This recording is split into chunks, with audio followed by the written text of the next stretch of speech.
Donnie and Dolly. The team is supported by ableauctions.ca. Closing your business? We can help.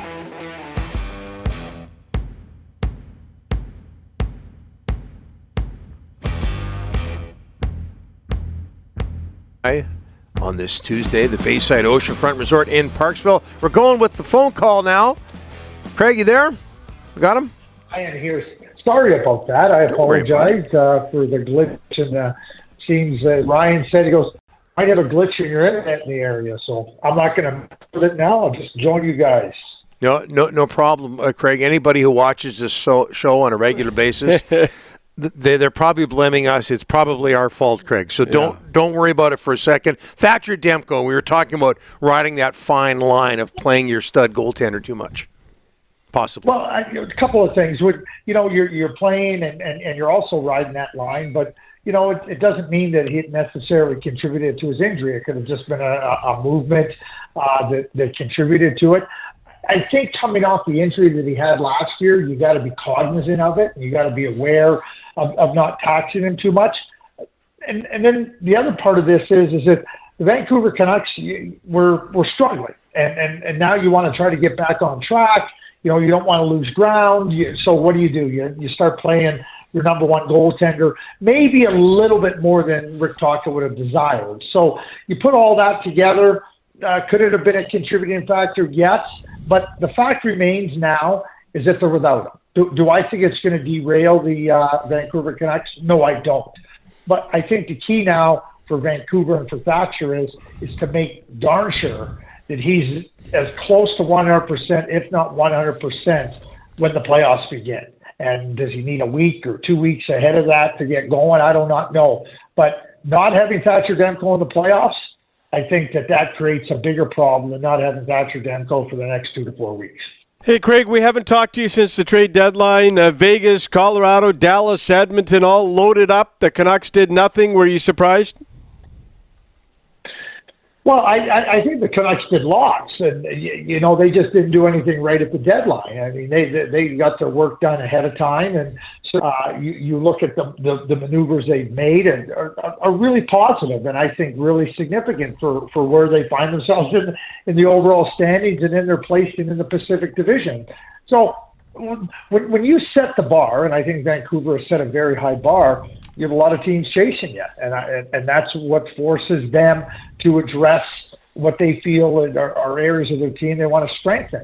But I feel that the Vancouver Canucks did exactly that. You're always looking, and especially when you're near the top of the league, you start to go, okay, what could we do here? What could we do there?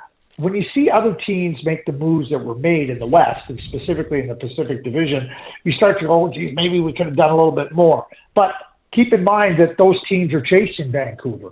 And I think that the Canucks have shown so well this year. And even that little bump in the road that they had, they've come out of it. They played really well and played a real strong brand of hockey that, as I said earlier, it was no accident they were the top of the league. Yeah, you might sit there after the trade, maybe we could have done this, maybe we could have done that. But I think that the significant moves that the Vancouver Canucks have made have contributed to them being one of the best teams in the league. Craig, what do you think of this Rangers tough guy, Matt Rempe? There seems to be a lot of it seems like every game somebody wants to take him on. I mean, last night he got in trouble again. He's a pretty tough kid. He's a rookie. But what do you think what's going on with him around the league right now? Rick, it reminds me a lot of when Tom Wilson came into the league. Yeah. Tom Wilson was big and fast and rugged and physical. And, certainly, elements that, are not commonplace in the NHL these days. And Matt Rempe, he's big by just his physical stature. He's come into the league and made a big imprint. Like Tommy Wilson, you play that style of game and it's effective, and you want to keep him within the lines. And sometimes he's right on the line. In a game versus New Jersey, clearly crossed the line. I think it's a 4-game suspension. I see it really, really similar to the Charlie McAvoy elbow that got him 4 games. And there's nothing like when we look at the game and the way it is, and we can debate whether we want the fights or whatnot. And some of them have been stage fights. And I know the league has worked hard to get rid of stage fights. But in the overall situation with Matt Rempe, I think that as long as you don't cross the line, you're going to be okay within the parameters of the league. He crossed the line, and that's when it becomes problematic.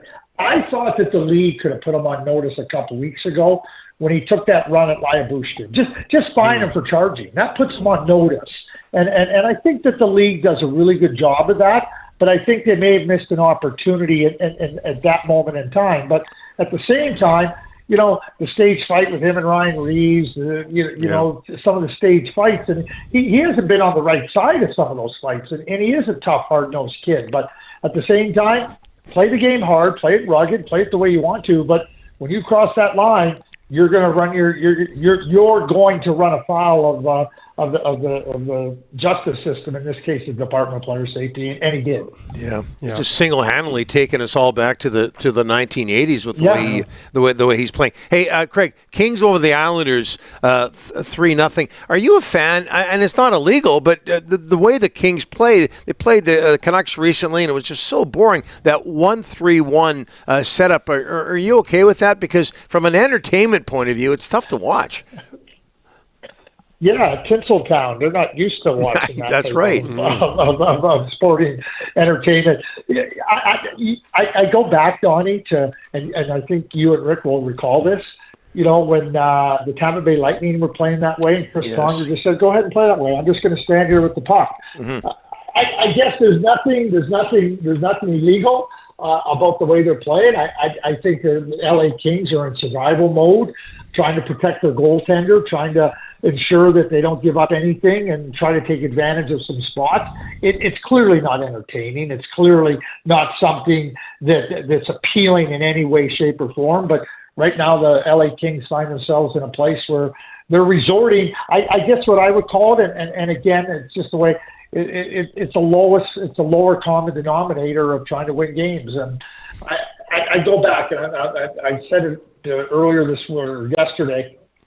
Pierre-Luc Dubois, that trade that the LA Kings made has been a disaster for them. It's been a disaster for them. Yep. And, you know, I'm not trying to just single out Pierre-Luc here, but boy, when you watch some of the other players on that team that are making so much less money than him, and you watch Pierre-Luc, mediocre would be kind to describe Pierre-Luc Dubois' play. And that's a big problem for them. That's why they find themselves having to play this 1-3-1. Yeah, they're in a playoff spot, so what do we know? Craig, it took a while, but we got you on the air, and we sure appreciate it. We'll work things out next week. Oh, we'll have it all worked out. I'm not even worried about it. Thanks, Craig.